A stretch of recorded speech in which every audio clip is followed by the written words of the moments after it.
Hola, ¿cómo están? Bueno, me alegro de verlos como siempre. Espero que la hayan pasado bien. Los que están en el calor, que vayan terminando sus vacaciones. Y los que están en el frío, que ya va terminando el frío. Así que estamos todos bien. Bueno, antes de empezar, le voy a pedir a Dora Arce, que está por ahí, Sí, acá que nos estoy. diga unas cositas. Ok. Anuncie lo de la Gracias. semana que viene también. Gracias, Marcelo. Bueno, buenas tardes a todos. Otra vez, gracias por acompañarnos una vez más. Primero les voy a contar el tema de convergencia del jueves que viene, que es el jueves 11 de septiembre a las 14 horas de Argentina, como siempre. La doctora Alberta Cumaldi nos va a hablar en materia médica comparada sobre conciencia animal. ¿Sí? ¿Puede un vegetal tener vivencias del orden animal? Ilusión de ser animal, un tema muy sugerente y muy interesante. Eh, Les quiero contar de cambios, ¿sí? Dos cambios de lo que anuncié el jueves pasado. Las charlas de la doctora Marta Russo y Carla Ponce para todos los alumnos y exalumnos del curso regular de homeopatía, que había sido programada para el viernes 12, en realidad se ha pasado al lunes 8 de septiembre de 11 a 12:30, ¿sí?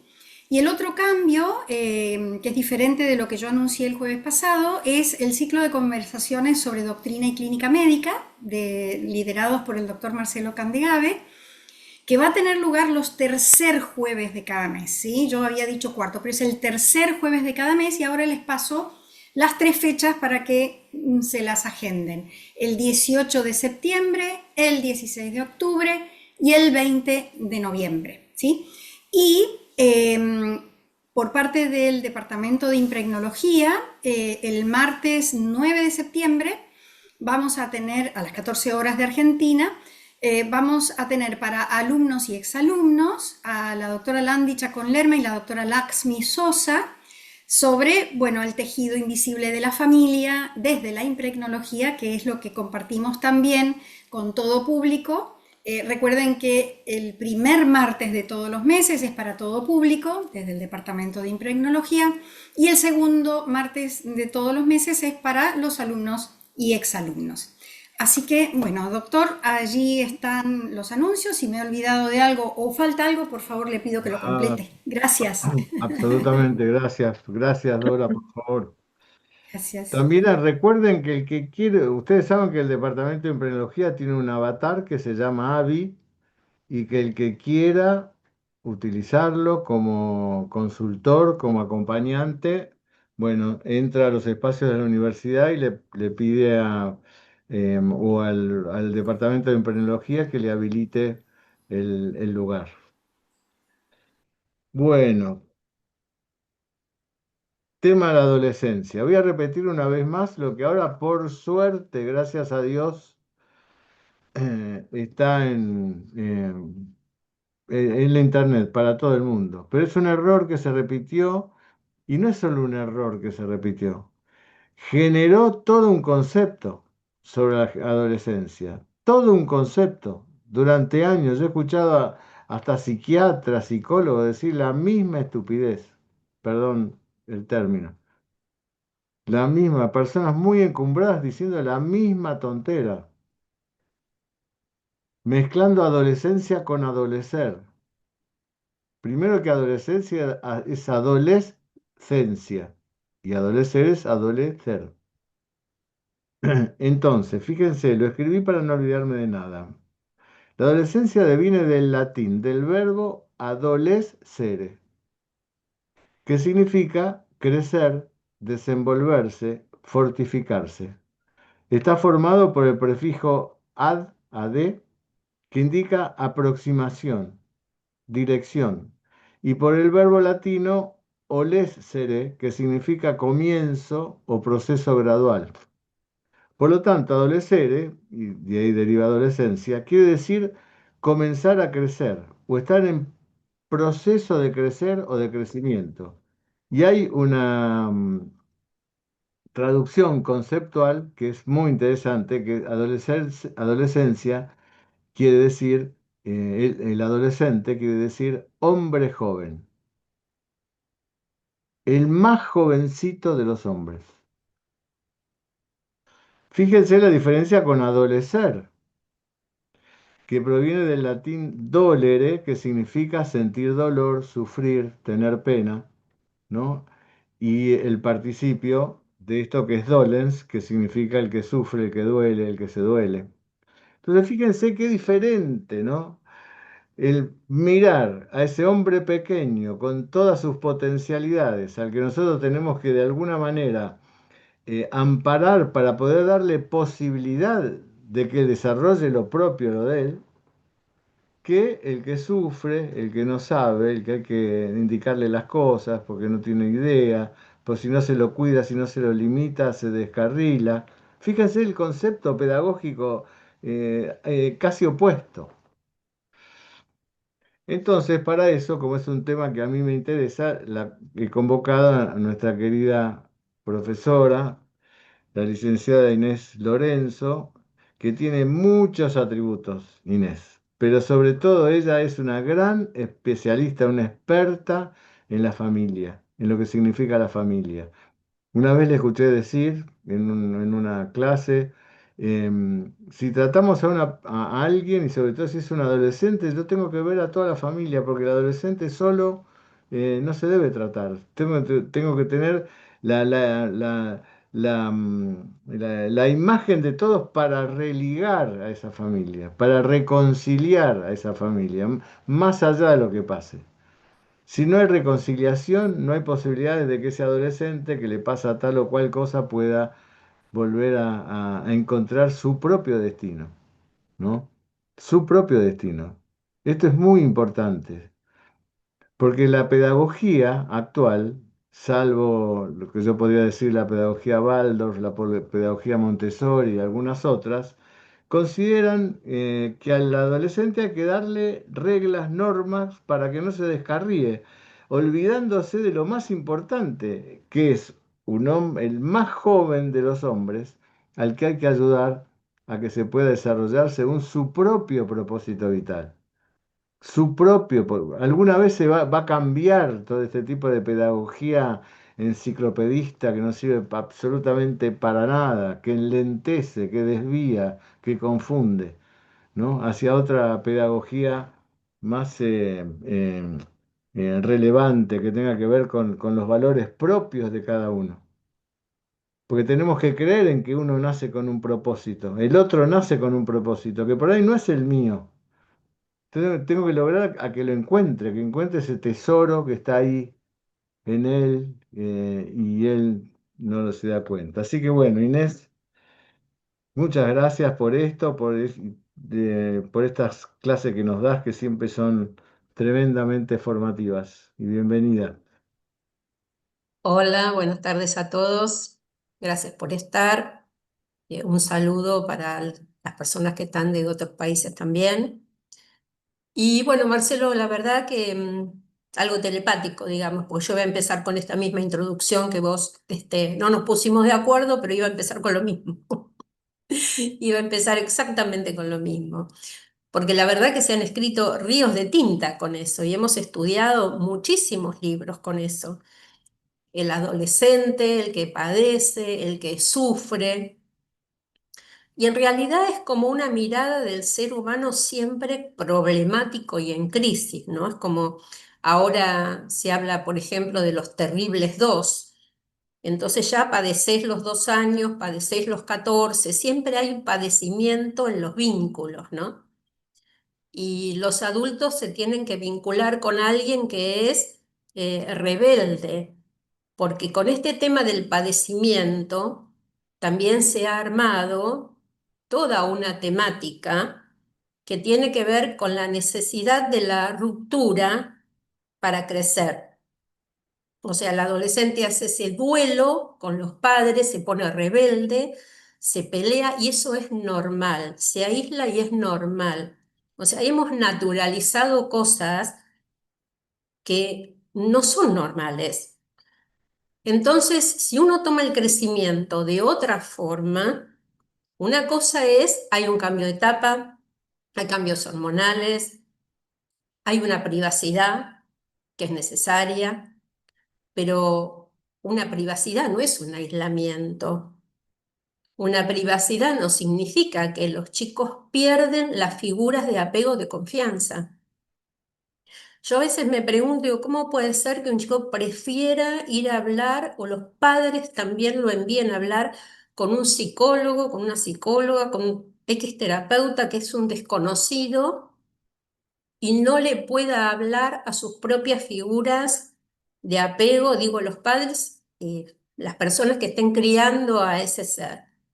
Y no tengan la confianza, no porque es privado, no porque esto no se habla, pero ¿no hay una diferencia entre algo que es privado y no poder contarle a mis figuras de confianza lo que me está pasando? ¿Por qué se armó esa ruptura en el hilo familiar? Entonces, no me interesa a mí acá hablar de los cambios hormonales y demás, eso ya se sabe, se puede leer en cualquier lado. Creo que el desafío es recuperemos la confianza y la comunicación con los adultos de referencia. Y si no, es como naturalizar eso. Está aislado, está todo el día con la computadora encerrado. Bueno, es normal, es adolescente. No nos habla, es normal, es adolescente. Eh, no hace ninguna cosa. Le tenemos que poner límites. ¿Y qué límites? Y cada vez con más fuerza, y cada vez con menos comunicación, y cada vez con más violencia. Nosotros lo que vamos a ver en esta etapa es una versión ampliada del proceso que se fue dando en la infancia. Entonces, todo aquello que no se pudo resolver en la infancia va a aparecer ahora por todos estos cambios hormonales y por todo lo social que es diferente, por todo ese temor que tiene el adolescente también, que dice, ¿qué hago con este cuerpo nuevo? ¿Dónde voy? ¿Qué hago con estas hormonas? ¿Qué hago con lo que siento? No lo sé. Entonces, toda esa novedad en el cuerpo necesita tener una expresión, una comunicación, una conversación. Entonces, si está aislado, no lo puede hacer. Si no tiene figuras de confianza, no lo puede hacer. Pero eso no significa rebeldía, no significa enojo. Todavía se sigue escuchando. Bueno, a mí me lo dicen en consultas, muchas veces. Bueno, qué suerte que se está peleando con nosotros. Yo, ¿cómo que suerte?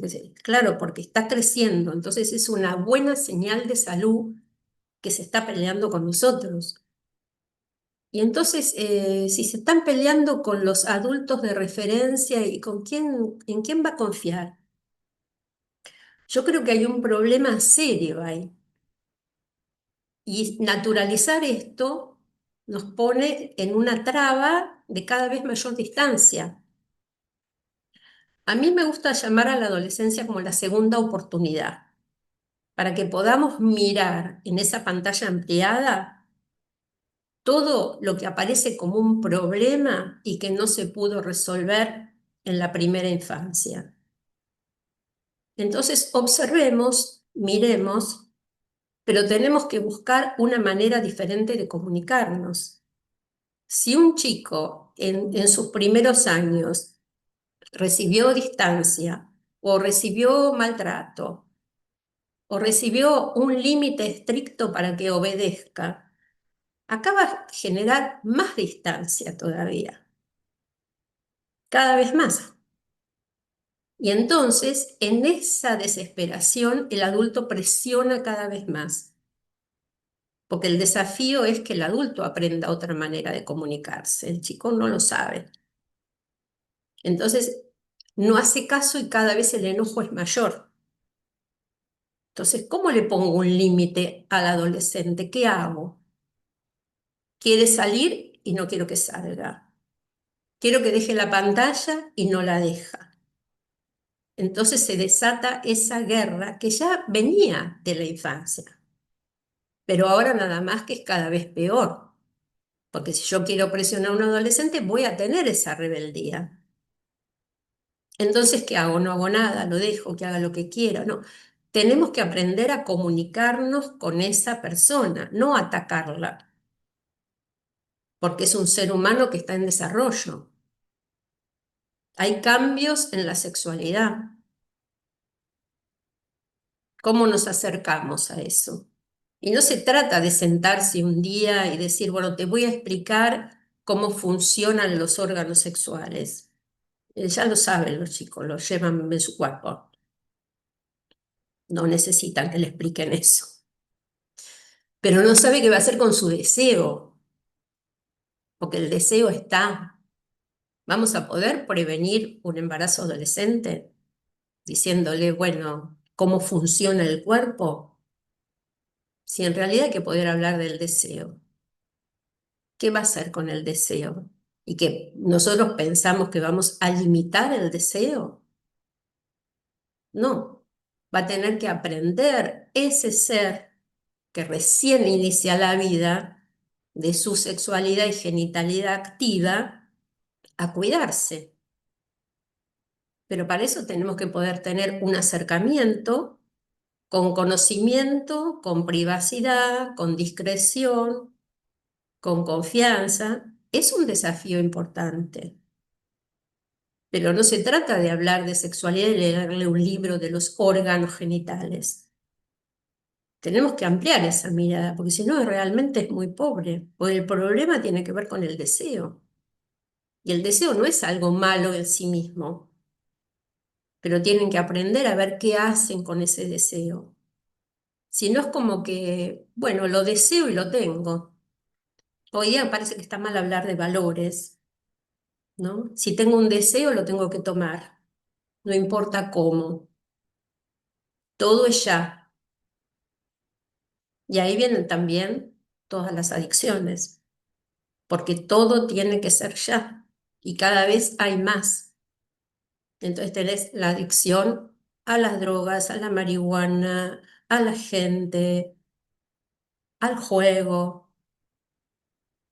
O sea, hay temas que están muy complejos hoy día y más y más.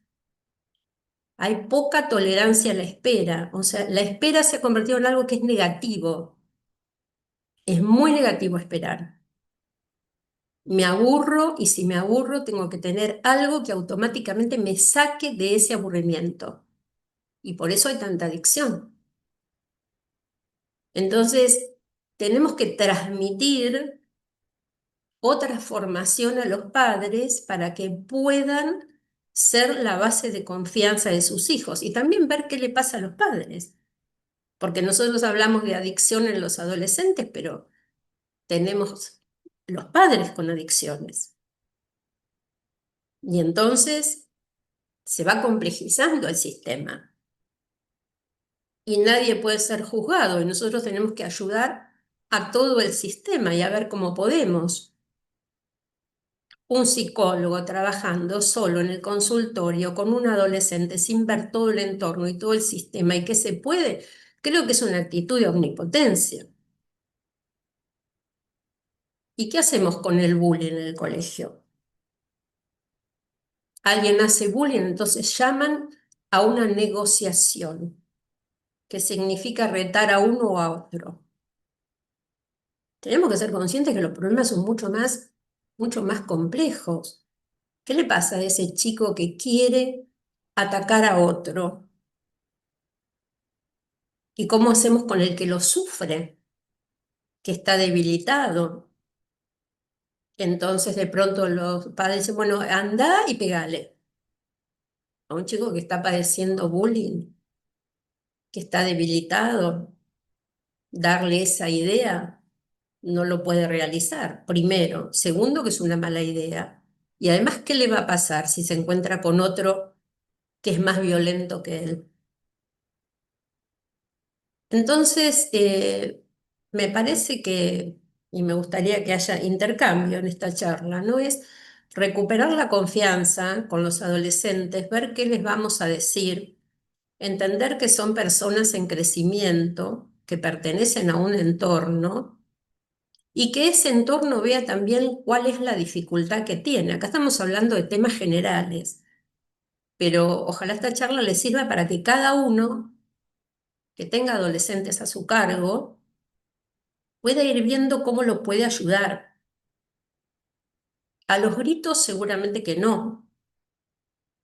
Si vieron la serie Adolescencia, ahí aparece un colegio y se transita por los pasillos del colegio y se escuchan los gritos en el aula, se escuchan los chicos sobre una pared y cómo un profesor les grita, una situación de mucho caos y todo para que cambien su actitud. Se ve también una profesora que habla con la amiga de la chica que muere, que la matan al principio, no es spoiler porque sale en el principio de la serie, y la profesora le dice que vaya le habla de su dolor por la muerte de su amiga, ¿no? Y le dice, era mi persona de mayor confianza. Y la profesora le dice, bueno, anda al gabinete, que vaya a hablar con el gabinete. La chica se enoja y le dice, no entendiste nada. Te estoy diciendo que se murió mi persona de confianza. O sea, como que iba a ir a hablar con alguien y ya estaba. No, le estaba abriendo su corazón, que había pasado por una situación muy difícil. No se consigue una persona de confianza tan fácilmente. Entonces, un adolescente que viene y tiene más confianza con el psicólogo que con su familia, tenemos que verlo como un problema y tratar de recuperar ese lazo de confianza con esas figuras que son con las que está viviendo. ¿Es posible eso? Y a veces sí, a veces no. Tenemos que saber también con qué familia hablamos. Hay muchas personas que pueden reconocer la comunicación agresiva que han tenido con sus hijos y cambiarlo. Por eso yo le llamo la segunda oportunidad, porque a veces preguntan, bueno, ya está todo perdido. No, no tenemos que ver así. Y después hay distintos grados de problema. Puede haber un problema de comunicación no tan complicado, pero también tenemos los adolescentes con adicciones, los adolescentes que juegan, los adolescentes que se cortan. Es muy duro escuchar a un adolescente que prefiere el dolor de cortarse a no soportar el dolor de su pensamiento. Si ustedes les preguntan, no les duele cortarse, les duele lo que están sintiendo. Entonces, a mí me gustaría que cada uno pueda ver qué adolescentes tiene cerca y cómo los puede ayudar. Pero ayudar en esta complejidad. No es que yo tengo a alguien que está metido dentro de la tecnología y entonces le tiro la computadora y resuelvo el problema. Eso es como pensar que a un alcohólico le tiro la botella y soluciono el problema. Entonces, tengo que ver, pero no a ese adolescente, sino a todo el entorno, qué fue pasando y qué fue pasando en los años para que se llegue a ese aislamiento. Entonces, podemos recuperar la comunicación. Te perdí, Marcelo. No sé si estás o se desconectó porque no te veo. No sé, Miguel. Sí, estás, Marcelo. Ahí estás. Estoy. Lo que No, pasa es no, que que se ve ahí. tuve que ir a bajar una cortina que me estaba empezando a dar el sol y parezco todo iluminado. Esas- Eh, es como vos sí, estás diciendo, hay un concepto que es un concepto muy claro, que es la que vos dijiste, ¿no? La ruptura en el hilo familiar, ¿no? ¿Cuándo se rompió eso, ¿no? O al mismo tiempo, cómo se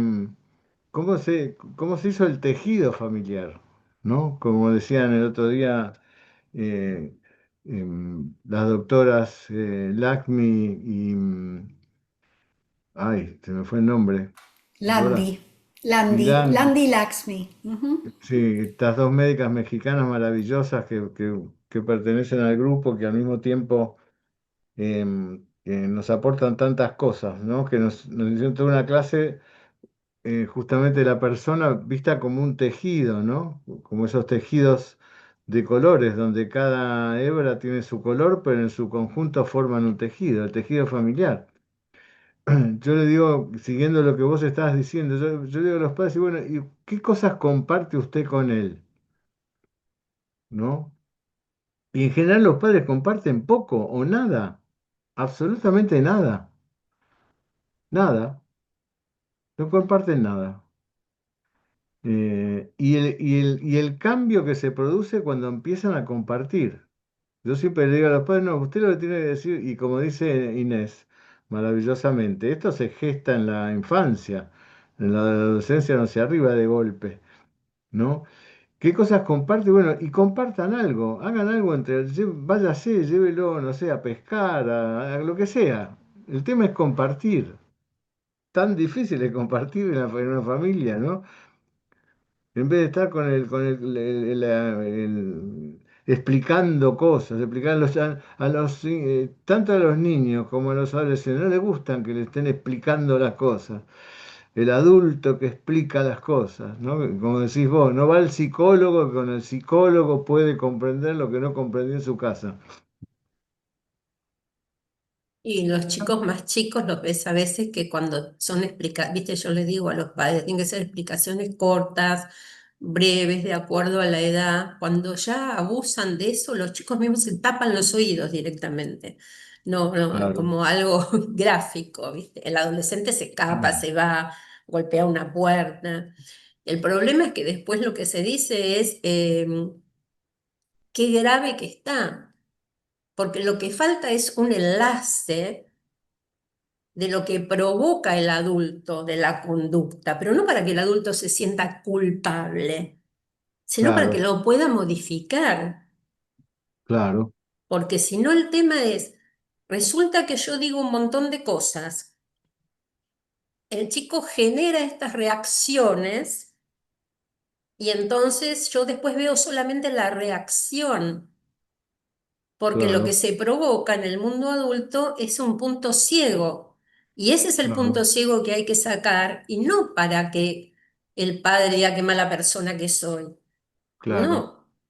No. Ahora que dijiste esto de compartir, me acordé de un caso que el chico estaba muy mal con el padre, en una familia bien, que se respetan, que no hay problemas graves para nada, ¿no?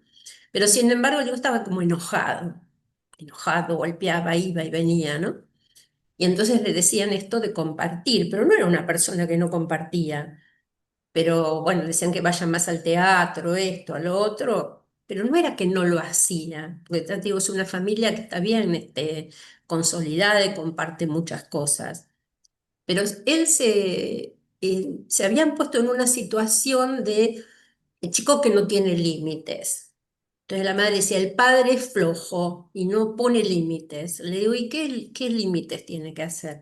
¿Y por qué él, por ejemplo, no saca a pasear el perro a la mañana? Y entonces él se tiene que poner firme y que lo haga.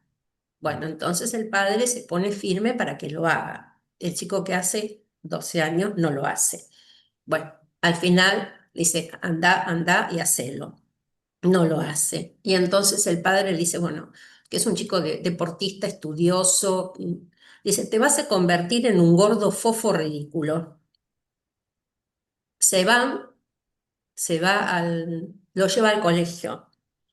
Y cuando se va del colegio, a entrar al colegio, no lo saluda y le golpea la puerta, que poco más se la saca, arranca del auto. Y el padre le agarra un ataque. ¿Pero qué te crees vos? ¿Por qué haces eso? ¿Qué? Digo, pero no enlazaste todo lo anterior. O sea, borró de su cabeza que dijo gordo, fofo, ridículo. Y me dice, de verdad no me di cuenta. Digo, y ya sé, digo, bueno, esto pasa todo el tiempo. De esto les podría contar montones de anécdotas, pero bueno, no quiero aburrirlos con eso. Pero es muy importante que en esa comunicación el adulto se dé cuenta aquello que está provocando. Porque ¿qué pasa si no? Después se ve la reacción. Y esa reacción, lamentablemente, termina muchas veces en un psiquiatra. Por eso es un tema serio. Y Claro, después se medica eso, no es que no, claro, hasta puntos muy extremos. Entonces hay una disociación, hay una separación. Hay un chico que tiene un montón de problemas y un adulto que no está interactuando negativamente, pero sí está interactuando negativamente. Y el adulto lo tiene que ver no como un juicio, sino como una posibilidad, como esta segunda oportunidad de recuperarlo en la adolescencia. Y el tema es que como ya vienen con ese tipo de comunicación desde la infancia, desde los primeros años, y obviamente van a seguir con el mismo tipo de comunicación cuando el chico crezca, si nunca lo han revisado y si nunca se lo han planteado. Y las reacciones van a ser cada vez mayores. Y entonces ahora hay que medicarlas. O si no, bueno, son las reacciones que tienen los adolescentes porque se está separando de los padres y es normal. O sea que consideramos normal que la gente se comunique agresivamente y que padres e hijos no se hablen porque están enojados. Naturalizamos eso como proceso de crecimiento normal. Entonces tenemos que entender que esto no tiene nada de normal.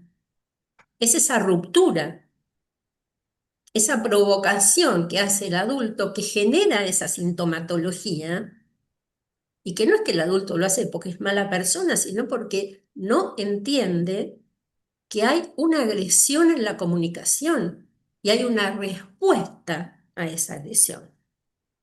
De más chiquitos empiezan que le ponen el trastorno oposicionista desafiante, sí. que también son medicados. O sea, al Sí, sí, chico le aparte gritan, le gritan, le gritan, le gritan y ¿ves? los títulos son maravillosos. Trastorno oposicionista. 6 años ya están medicados con psicofármacos. Claro. Eso hay un montón. Como lo diagnostico, eso me da la posibilidad de aplicar un protocolo medicamentoso, digamos así. Ahora, si empieza así a los 6 años, vayan calculando a los 12, a los Mm, 13. O sea, es muy triste recibir padres que vienen, que ya fue diagnosticado de bipolaridad, de esquizofrenia, pues les van cambiando los diagnósticos ya cuando son sí, adolescentes. Y le dicen, bueno, pero este es un enfermo mental para toda la vida. mm. Es una El tema de la condena. comunicación, que es el tema, digamos así, porque es donde se puede armar esa trama, ese tejido familiar.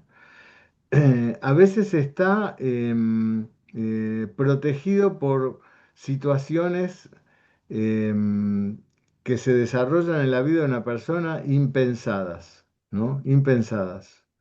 Yo me acuerdo de un hombre que atendía, ahora le voy a dar la palabra a Dora y a Cecilia, que son también especialistas cada una en estos temas. Em, Me acuerdo un hombre que, que cuando me cuenta su historia, me cuenta la historia siguiente. Bueno, yo nací en una casa donde mi hermano, un día me di cuenta que no era que no tenía papá, sino que mi papá estaba preso porque era delincuente. Y después mi hermano mayor cayó preso también por robar, por algo así. Y me dice, y me dice este hombre, pero en la misma casa estaba mi abuelo, que era un hombre que había perdido una parte de la mano en el trabajo, pero mi abuelo se esforzaba silenciosamente por ayudar a toda la familia, esta familia que tenía toda esta problemática. Y entonces me decía que lo que recordaba él del abuelo es que todavía tengo la textura de la mano arrugada de mi abuelo cuando me daba la mano cuando nos íbamos a pescar. Porque el abuelo se dio cuenta que la familia esa estaba viniendo toda abajo y él era el más chico y había que atenderlo, ¿no? Para que no le pasara lo mismo que al padre y al hermano, que eran delincuentes, ¿no? Y ese rescate del abuelo que debía tener, no debía tener altos estudios, digamos así, pero el rescate amoroso del abuelo, ¿no? Porque él decía que ese, cuando le daba la mano al abuelo, era el momento de mayor seguridad de su vida. Dice, no, no sé cómo puedo explicarle. Yo le daba a mi abuelo la mano y sentía en esa mano rugosa que no me podía pasar nada a mí, ¿no? Esa imagen paternal, ¿no? Sin hacer tanta cosa, sin explicar tanto, sin ponerse a hablar tanto. Bueno, este hombre, no voy a decir el nombre, pero es un ingeniero muy famoso en Argentina, muy famoso, que hizo puentes, un ingeniero con un nombre notable, ¿no? Y él tenía esa historia, ¿no? Donde el rescate había sido el abuelo. Por eso que en las familias, como dice Inés, hay que tratar de ayudarlas y de que propicie la propia familia con su propio estilo esta comunicación de rescate, donde aparezcan estos dos modelos, que es el de la seguridad paterna y de la afectividad materna, ¿no? Estos que son los pilares, por lo menos en nuestra sociedad, ¿no? Tora, levantaste la mano primero. Sí, gracias. Lo que pensaba sobre los adultos, ¿no? Que estamos con niños y adolescentes. Bueno, yo estuve, pero digo, todos los adultos que hemos estado y estamos. Em, Qué importante que es tener el adulto la autoconciencia de cuál es su necesidad y cuál es su sentimiento, procesarlos, tramitarlos adentro de ellos y de alguna manera no, digamos, volcarlos hacia los niños. Entonces, cuando nosotros pedimos a los niños o a los adolescentes hacer algo que decimos por su bien, necesitamos conectarnos con nosotros, los adultos, y saber que es más sencillo que eso, que no es leer libros de educación, intelectualizar, todas estas cosas, sino lo que decía la licenciada Inés y el doctor Candegave es conectarse, la conexión, que muchas veces va más allá de las palabras, y conexión con uno mismo como adulto, en qué necesito y qué le estoy pidiendo indirectamente, inconscientemente al niño, que me dé lo que yo necesito. Si yo estoy preocupada por algo que hace, por el bienestar del niño,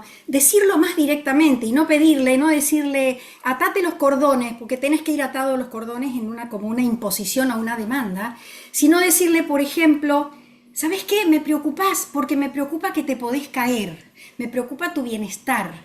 Pero si yo no me conecto con mi propia necesidad y mi propio sentimiento como adulto, no lo voy a poder transmitir. Y eso era lo que quería compartirles, ¿no?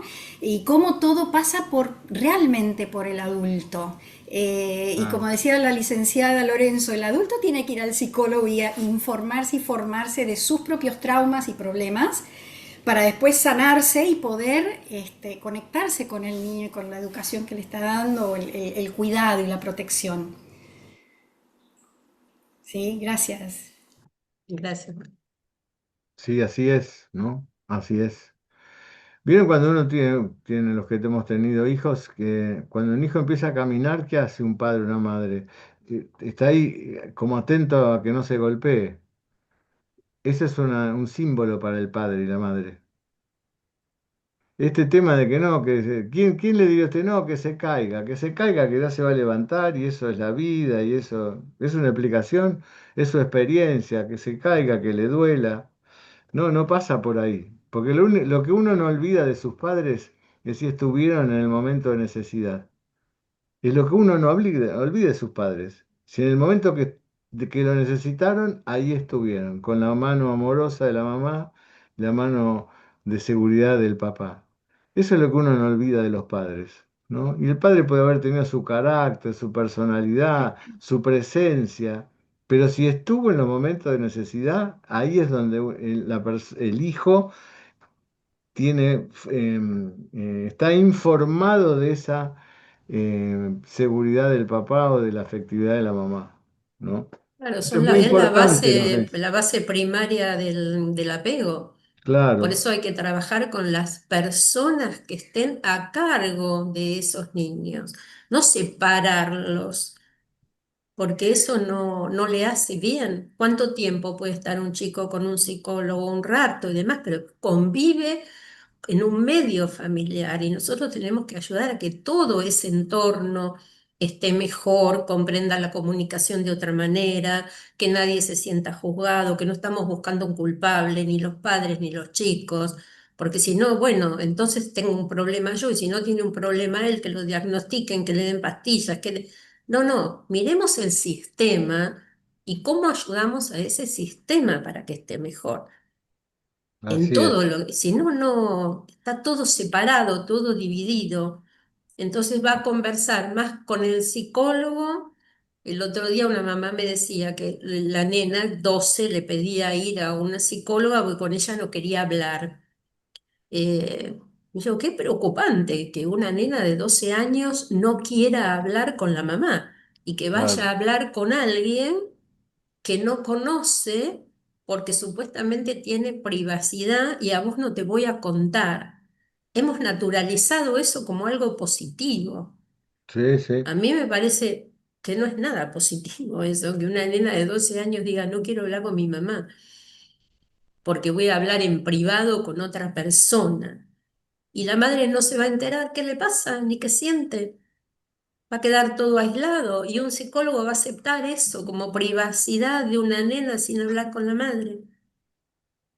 Hay una confusión del respeto del propio espacio con cortar la comunicación familiar. claro, Yo creo que hay claro, una confusión ahí importante. claro, Y en esta etapa de adolescencia se da mucho. Entonces, así es. una cosa es la privacidad y otra cosa es corto la comunicación. No es lo mismo. Y hay un No, punto ahí que, en mi opinión, está bastante complicado, ¿no? sí. Sí. Cecilia, Hola, hola a hola, todos. gracias por estar, ¿Cómo? Cecilia. Por Hola, favor, gracias Ceci. a vos, gracias Inés. Hola, Ceci. ¿Cómo estás? Qué interesante y claro el modo en el que estás presentando toda esta situación y esta problemática. Pensaba eh, un poco siguiendo lo que comentaba Dora también en cuanto a los adultos. eh, También existe esta dificultad para abordar al adolescente, ¿no? Ya partiendo de que el pediatra ya no atiende a adolescentes y el médico de adultos no atiende a adolescentes, y que para pedir, ¿no?, un turno con un psicólogo tiene que ser alguien que atienda a adolescentes porque ¿no? No hay ningún psiquiatra que atienda a adolescentes si no es especialista en adolescentes, y los psiquiatras o los psicólogos que trabajan con niños también no saben qué hacer con los adolescentes.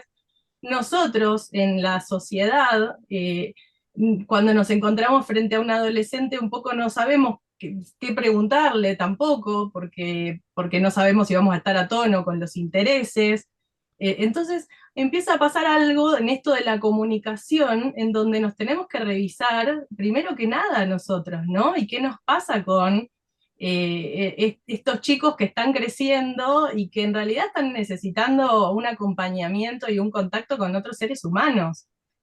Eh, y Esto de pensar en una segunda oportunidad me parece muy interesante y muy importante que esté presente, no sin tratar de que la segunda oportunidad no esté esperando tampoco, ¿no? O sea, como tomemos la segunda oportunidad ya desde el primer momento que podamos, a la edad que se pueda, porque también qué difícil es mostrar o pretender esta comunicación o una salida compartida o que compartimos con nuestros hijos si no lo hacemos desde siempre, ¿no? Como que de un día para el otro vino mi mamá o vino mi papá y me propuso ir a hacer una caminata y no me interesa, ¿no? La respuesta también es como, no, ni ganas, ahora es el término del adolescente.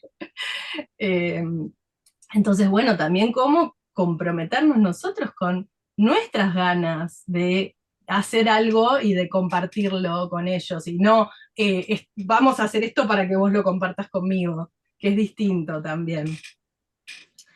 Em, Esa revinculación de la que vos hablás, cuando pasa eso, que ya las cosas están bastante mal y el adolescente no quiere hablar con nadie, ¿viste? Y entonces aparece esta cosa así como forzada y artificial y los chicos se dan cuenta. Así que yo en realidad lo voy trabajando como paso a paso, ¿viste? Que escuchen, que puede. Si un día dieron una vuelta y fueron a tomar un helado en silencio, está perfecto. O sea, ¿cómo se va a ir armando esa revinculación? Es un proceso, o sea, tienen los padres a veces mucho miedo, pero bueno, hay que empezarlo de a poco. Y muchas veces es así como decía Marcelo, empezamos a compartir, estamos en silencio y quizás los padres dicen, pero le quiero preguntar, no, pero no es que le vas a hacer un interrogatorio, hay que ir Claro. viendo qué te dice, qué le pasa, qué siente, no, pero quiero saber si ya se resolvió. Y bueno, no, te vas a dar cuenta si tiene más ganas de compartir con vos, cuando le hagas una pregunta general, hola, ¿qué tal? ¿Cómo te fue hoy en la escuela? Y te cuente y te hable. Entonces ahí los padres me dicen, hoy me habló, hoy me contó. Bueno, ¿por qué? Pero no es como, se tiene que comprometer el adulto a ese proceso de revinculación. Sí, y eso es muy lindo cuando pasa. Eso es muy En lindo el cuando pasa. curso, sí, desde ya. en el curso que dimos en la primera parte del año de Pedagogía Consciente, que se lo recomiendo a los que no lo hicieron, que es lo volví a ver, y es un curso, la verdad, muy, muy lindo, muy, sobre todo muy afectivo, muy, muy afectivo. Ahí el mensaje final era que a los niños hay que descubrirlos para ayudarlos. No hay que enseñarles desde nuestra adultez tan deteriorada por la cultura, digamos así. A los niños hay que descubrirlos. Descubrirlos, ¿qué quiere decir eso? Comprender su propósito vital es lo más hermoso que uno puede hacer como padre. Ver qué quiere, qué desea y ayudarlo en consecuencia. Mi maestro Pasquero decía algo, ¿no? Mi gran maestro de homeopatía, ¿no? Él decía, nosotros sabemos que las personas están enfermas,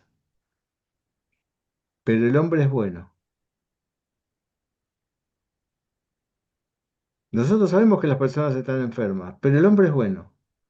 Y hay que mirar a ese hombre bueno que está sufriendo esta enfermedad dinámica que le hace creer que es otro, como una caricatura de quien quiso ser, ¿no? Y ayudarlo a ese hombre para que no le pase, como decía el maestro, que en su adultez, en algún momento, mire tristemente a quien pudo ser. Era una imagen que Pasquero decía, ¿no? Siempre la nombraba, ¿no? O sea, tenemos que cambiar nuestra cultura de creer que somos los que tenemos que dar las pautas para que el otro se convence. Hay que acabar con el dedo, ¿no? O sea, ese es el mundo que acabó. Estamos viendo, tenemos la posibilidad de ver el mundo cómo está. ¿Ustedes no se dan cuenta que los dirigentes del mundo están tontos? ¿No se dan cuenta que están tontos? Que uno ve personalidades que dice, pero ¿cómo este hombre puede llegar a haber sido presidente de tal país? ¿Cómo este hombre puede dirigir esto con este pensamiento, con esta forma de ser? Estamos dando siempre la vuelta a la misma noria, cuando la lectura es otra, como dice Inés, acompañar, observar, estar atento.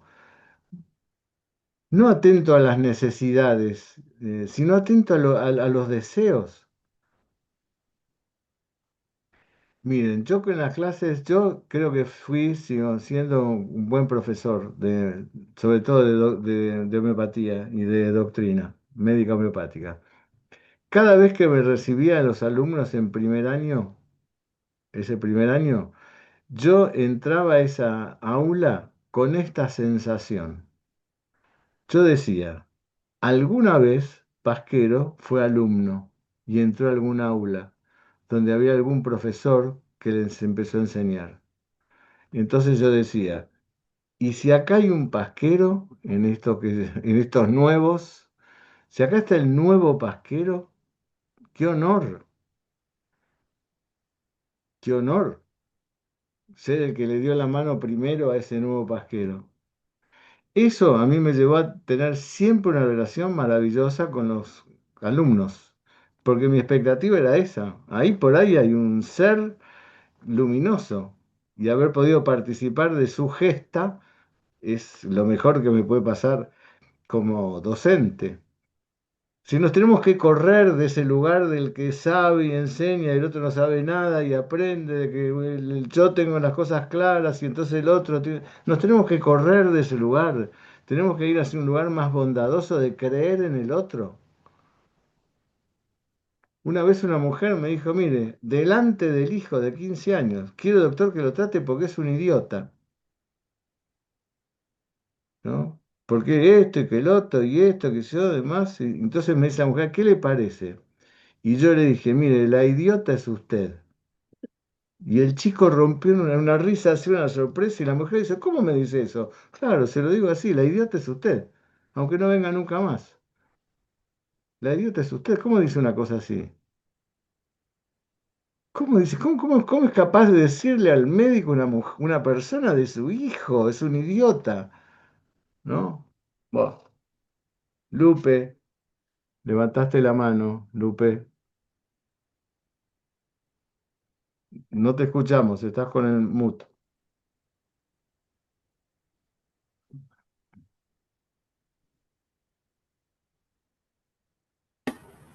Ahí estás, Buenas tardes, ¿ahí me escuchan? te Hola, escuchamos bien. Buenas tardes a todas las autoridades de la Universidad Candegave. Quería manifestarles que yo no tengo, soy abuela, eh, siempre me preocupó las características que unían a toda la familia, pues, ¿no? Y por eso fue la razón y ha sido para mí una herramienta maravillosa, por ejemplo, esto de la impregnología, para poder conectarme con mis nietos y sobre todo con mi hija, ¿no? Me ha ayudado para que puedan entender al niño que tiene 13 años, el otro que está en 11 años, que son de características diferentes.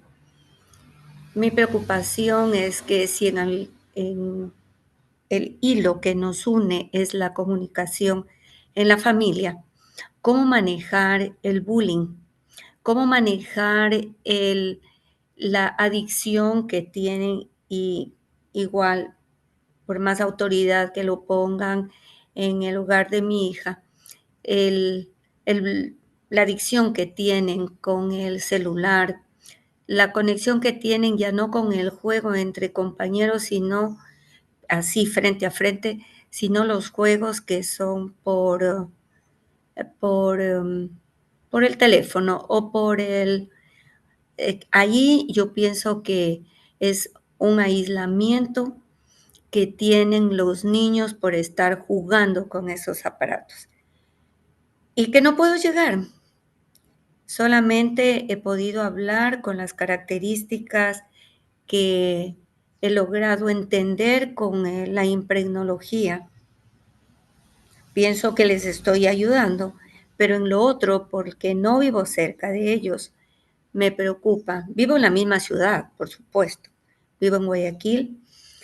Sin embargo, la distancia es considerable donde ellos están. Pero cuando voy, estoy muy poco tiempo conversando con ellos, conversamos de muchas cosas, pero veo la inquietud de que el juego quedó incompleto y siguen con esa situación. Juegos en línea. No era eso muy común en mi tiempo, sino el jugar entre grupos. Pero ahora, ¿cómo manejar? No solamente con la autoridad, con la conversación, porque es un mundo que les está rodeando, una sociedad que les imbuye dentro de todas estas cosas. El bullying y la adicción. El bullying que veo mucho en los colegios, ellos no nos han manifestado o por lo menos no lo han expresado, pero como que es muy, muy común ahora eso. Esa era mi inquietud. y agradecerle para ver si usted, doctor Marcelo, la licenciada que nos está dando esta maravillosa charla, podrían conversar sobre este asunto. Gracias, Gracias, Lupe. doctor. Gracias a vos. Inés, Bueno, bueno, el tema de la tecnología que nos convoca, por supuesto, forma parte de esta realidad, de este mundo y de este momento. Eh, no podemos hacer que la tecnología no exista. La tecnología existe, los jueguitos existen, los chicos están, quizá los adolescentes juntos y cada uno con su teléfono y hablan de lo que está pasando en los jueguitos y se comunican con el teléfono en la mano.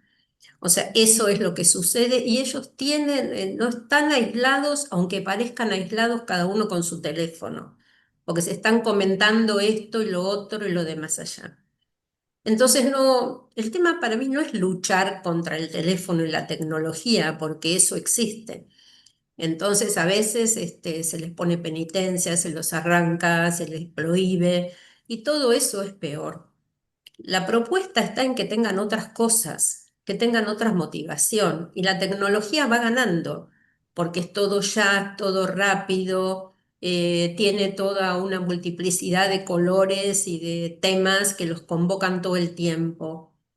Pero por supuesto tiene que ver a adultos para que los lleven a otro lado, para que les propongan una salida y tengan un límite en ese tiempo, pero no un límite autoritario que les corte el juego en el medio, porque eso es muy traumático y genera muchos problemas. Tienen que aprender a jugar, tienen que aprender lo que significa en el cerebro, tienen que aprender lo que significan los ruidos porque, por ejemplo, los ruidos, los ruiditos que hacen los jueguitos, ¿no? Esos tiqui, tiqui, tiqui, tiqui, tiqui, tiqui. O sea, esto está hecho para generar adicción, ¿no? Eso está claro. Está preparado para eso. Esos ruiditos, los chicos se despiertan y ya sienten el ruidito. Por eso uno los ve que se levantan y van al jueguito. Pero como recién se despierta, ya está pidiendo el jueguito. Sí, porque quedó el ruidito ese dando vuelta y está estudiado para que el cerebro haga eso, que son los mismos ruiditos que hacen los jueguitos tragamonedas. Y es el mismo efecto que tienen los jugadores cuando van a los tragamonedas. Se levantan y se sienten clic, clic, clic, clic, clic, clic la monedita. O sea, está armado para eso. Entonces uno les tiene que explicar esto, no para que no jueguen, sino para que moderen sus tiempos, para que se autoobserven. Si a la mañana se levantan con mucha ansiedad, si a la mañana se levantan ya con ese ruidito, entonces para que aprendan a moderar el juego, para que puedan jugar sin ruidito, para que después en otro momento hagan otra cosa. O sea, no es prohibir, sino explicar el efecto que produce, que genera una ansiedad, sí, la dopamina dice, dame más, dame más, dame más, dame más, todo el tiempo. Entonces, esto existe, tienen que saber lo que produce y aprender a usarlos. Estamos hablando de jueguitos en línea con compañeros y ese tipo de cosas, ¿no? No estamos, también tienen que saber, por supuesto, lo que es el grooming, que es el abuso sexual a través de Internet, que es otro capítulo, ¿no? Cómo se meten adultos desconocidos haciéndose pasar por chicos, ¿no? O sea, tiene muchos capítulos la tecnología, ¿no? Pero lo que nos sirve es una imposición te lo saco, ¿no? Hay que proponer otras cosas, mostrar los efectos, aprender a cuidar el cerebro, que sepan ellos lo que les genera la ansiedad, que sientan la taquicardia, y así van aprendiendo el uso de la tecnología. Y en cuanto al bullying, bueno, es otro capítulo también muy complejo. Y ahí a veces se hacen ese tipo de negociación como para que uno se porte bien y el otro, eso no sirve porque se están buscando un acusado. Y entonces hay que ver si es el chico que hace bullying o el que padece el bullying. Entonces, ahí hay que ver en cada caso cuál es la situación. Una cosa es el que agrede y otra cosa es el que lo padece. Pero bueno, ese ya es un capítulo que habría que ver en cada caso lo que está sucediendo, ¿no?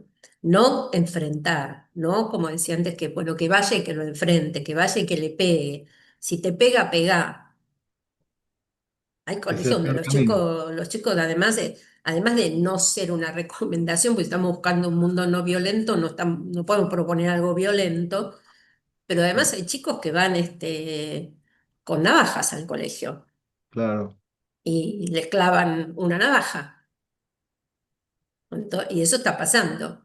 Entonces esas recomendaciones que a veces hacen los padres, andá y pegale, y el chico viene y le clavó algo el otro. Entonces hay que tener cuidado con la recomendación que se dé, ¿no?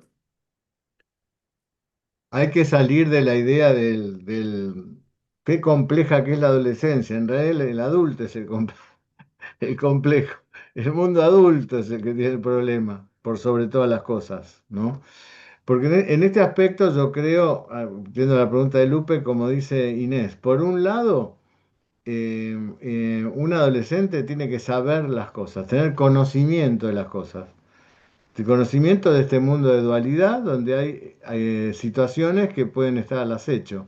Porque si no, ahí a lo mejor cae inocentemente, no porque por desconocimiento, ¿no? Entra en ese tipo de redes y demás, y de las personas adultos que se hacen pasar por jóvenes, etcétera, etcétera, ¿no?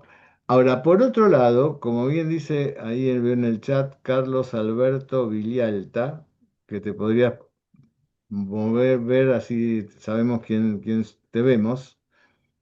Dice Carlos Alberto, hola Carlos, dice, tenemos que ser creativos, acompañarlos y descubrir nuevos caminos y el uso de la tecnología. Es decir, cómo podemos usar la tecnología para establecer nuevos caminos. ¿No es cierto? Hay cosas que se pueden hacer con la tecnología, como bien dice Carlos Alberto. Hay cosas que se pueden hacer de trabajos en común con la tecnología. A la larga también en el teléfono está la biblioteca del mundo, digamos así, o del conocimiento del mundo, ¿no? Entonces el adulto tiene que empezar a pensar cómo hace para poder darle cabida a todas esas destinos de grandeza que tienen los adolescentes, ¿no? Nosotros nos hemos olvidado, pero cuando teníamos 12, 13, teníamos todo por delante, todo estaba por venir, todo estaba por venir. Todo era expectativa de lo que íbamos a hacer, de nuestros amores, todo era expectativa. Todo era expectativa. Y bueno, ¿y qué hacemos los adultos que ya nos hemos olvidado de esas expectativas que teníamos, ¿no? Ya construimos, qué sé yo. Mal, bien construimos. Pero ¿y cómo hacemos con esos adolescentes? Bueno, ayudarlos en esas expectativas, proponerle cosas, proponer lo lúdico. Se ha abandonado lo lúdico en el mundo, digamos así. Lo lúdico. Yo le pregunto a la gente, ¿qué hace usted para divertirse? Y entonces me dicen, bueno, yo el domingo a la mañana juego al golf. Perfecto. Y el lunes, no, porque yo trabajo. Y el martes, entonces solo el domingo a la mañana juega al golf para divertirse. No. En la India, y está Kamla ahora que presente, me dijo una amiga mía, una psiquiatra de Mumbai, muy conocida, entre el mundo de la homeopatía, me dijo, en la India todos los días se trabaja, se come y algo para divertirse siempre hay, ¿no? En la India siempre hay un festejo a la noche de algo, siempre hay de un santo, de una persona, siempre se festeja en los lugares más pobres de la India, en los lugares más ricos de la India, siempre en los días, los casamientos de la India duran 3 4 5 días. ¿No? Hay esos mensajes que no, me dejó por lo menos en mi corazón la India, ¿no? Cuando fui algunas veces, ¿no? Estaba ¿cómo se llama? Agra, y en medio de la multitud apareció un carruaje con un príncipe y caballos blancos que iba a su casamiento, ¿no? Esas dos cosas que son las que tiene la vida, ¿no? La vida podemos estar atravesando lo peor, pero al mismo tiempo está lo mejor. Entonces lo que tenemos que hacer en nuestros adolescentes es recordarles eso, que tienen lo mejor, que tienen un tesoro, que lo tienen que descubrir, que lo tenemos que ayudar a que los descubran, que está ahí ese tesoro. Camla, te doy la palabra.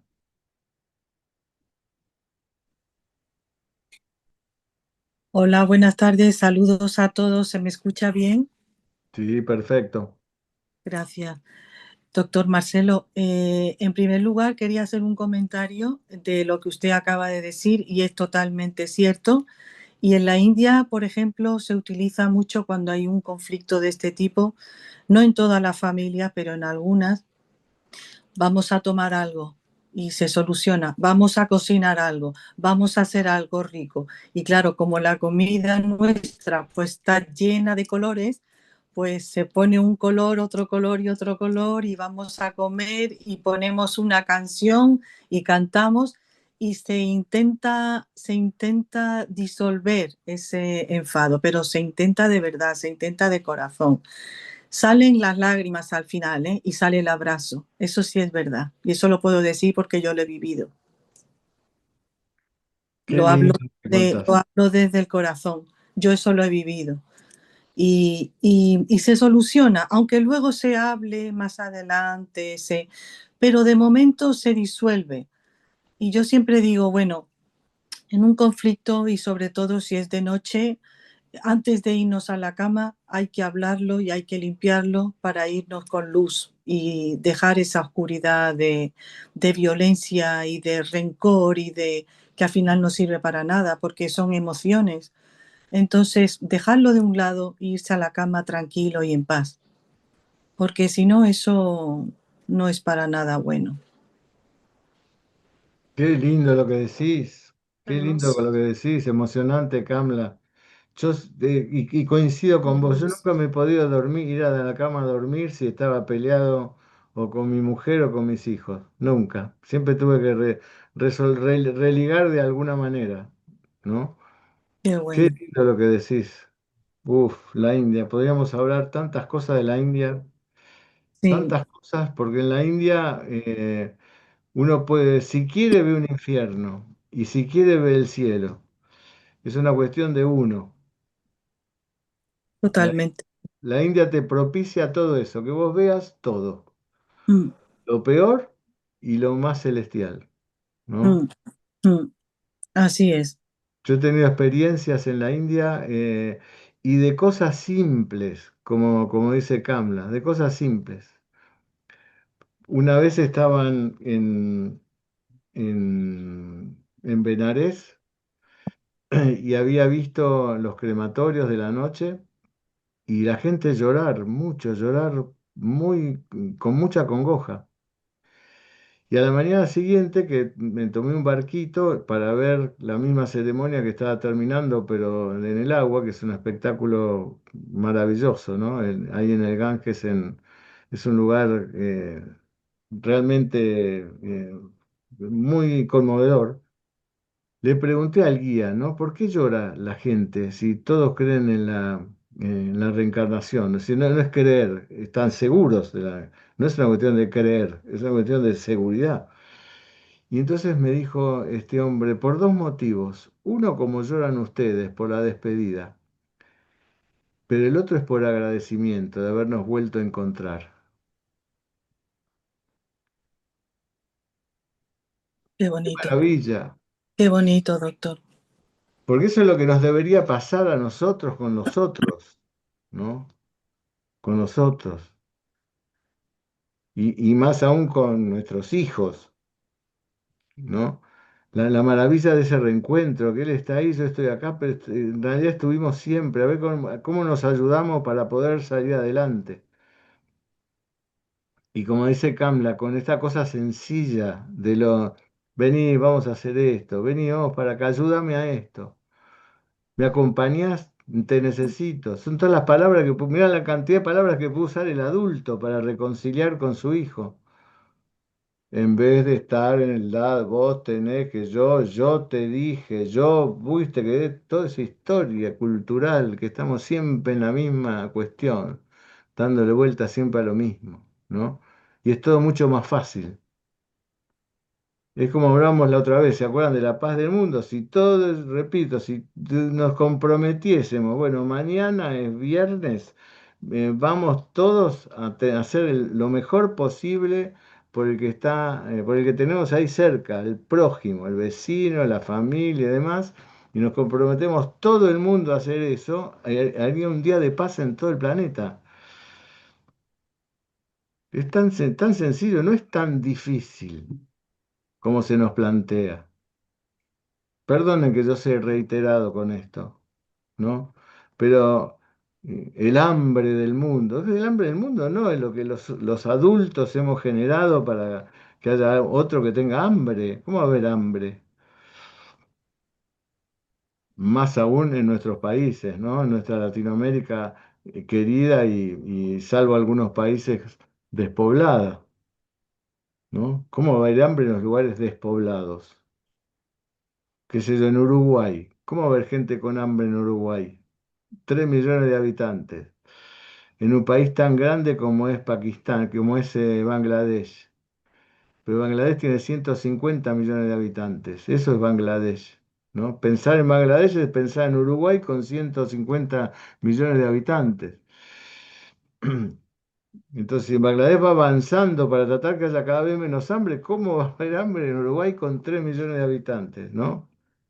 O en Córdoba, que tiene más o menos lo mismo, la misma condición. ¿Por qué giramos siempre dándole la vuelta a la misma cuestión? Lo que propone Inés es algo muy fuerte, por eso es un cambio de paradigma.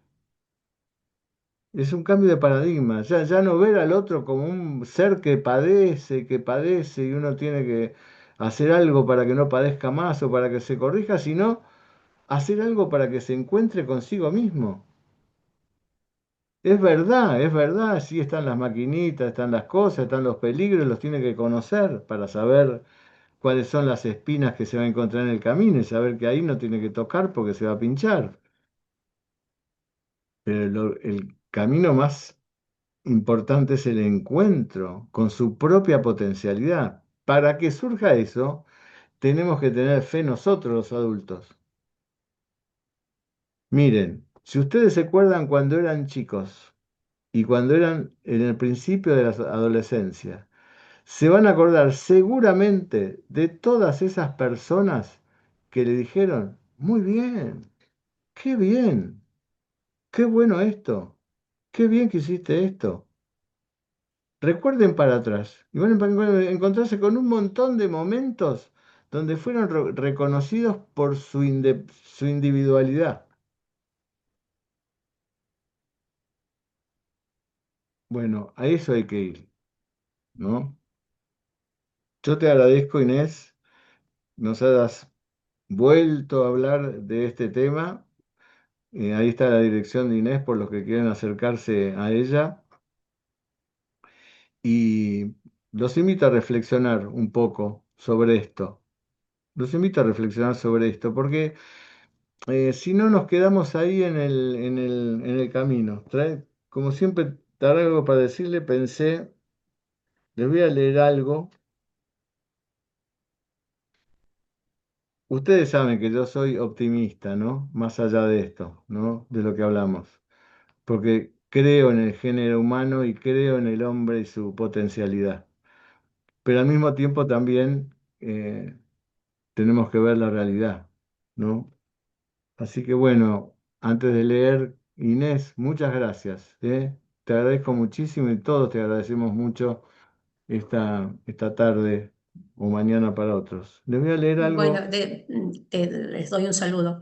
Les quería agradecer también a todos los que están presentes y decirles también que cuando hablamos de zonas de oscuridad, ¿no? O adultos que no pueden tener una buena comunicación con sus hijos, que son violentos con sus hijos, muy agresivos, donde el amor no aparece, pues son adultos que tienen muchos problemas o han sido también con esos daños que no pudieron solucionar, tenemos que dar un mensaje que sí se puede modificar, que no necesariamente porque vivieron cosas muy traumáticas las van a repetir, porque en esas personas, por más que estén dañadas y estén ejerciendo aún violencia con sus hijos, pueden recuperar y pueden tener otra expectativa de vida, no solo para sus hijos, sino también para ellos mismos.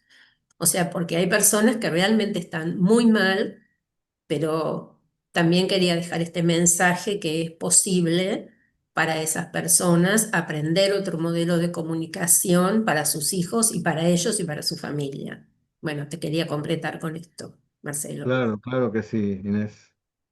Claro que sí. Recuerdo un hombre que cuando lo voy a revisar, vino a mi consultorio con toda su familia, ¿no? De los hijos, ¿no? De los primos, que eso, bueno, que era como todos, la familia italiana, que venían todos a ver qué le pasaba a este hombre. Y cuando lo voy a revisar, veo que tiene una marca en el tobillo.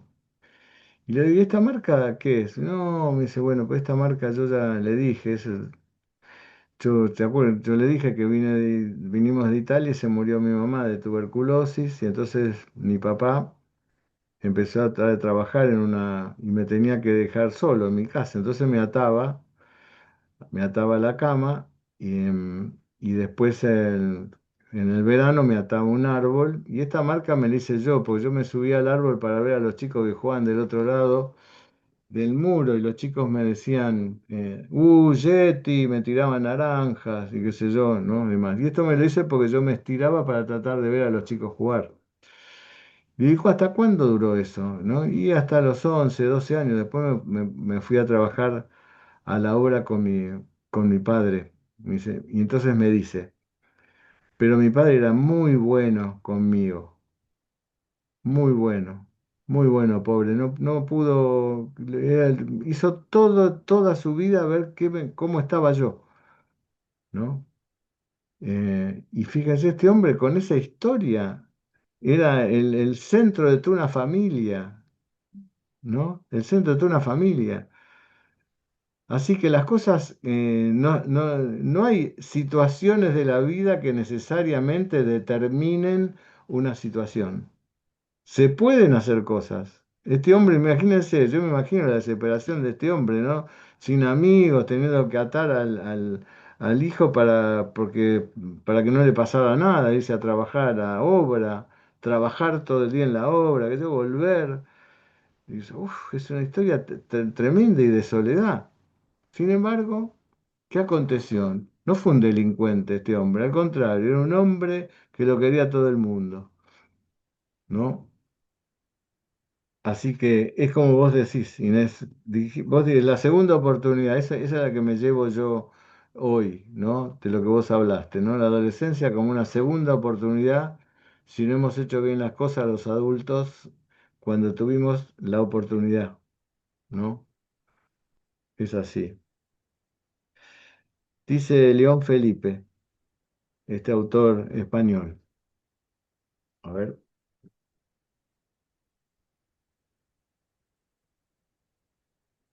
Qué pena si este camino fuera de muchísimas leguas y siempre se repitieran los mismos pueblos, las mismas ventas, los mismos rebaños, las mismas recuas. Qué pena si esta vida tuviera, esta vida nuestra, 1000 años de existencia. ¿Quién la haría hasta el fin llevadera? ¿Quién la soportaría toda sin protesta? Quien lee 10 siglos de historia y no la cierra al ver las mismas cosas siempre con distinta fecha.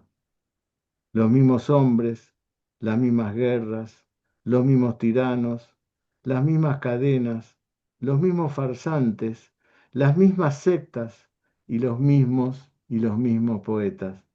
Qué pena que todo sea así siempre, siempre de la misma manera. Qué fuerte esto de don Felipe. Hay que romper esa misma manera y cambiar la cabeza con nuestros adolescentes. Abrazo grande. Que estén bien. Nos vemos el jueves que viene. Gracias Inés, gracias Dora, gracias Miguel y Mercedes. Hasta luego, hasta luego, Abrazo, Ceci. hasta luego. Adiós. Gracias a todos, hasta luego.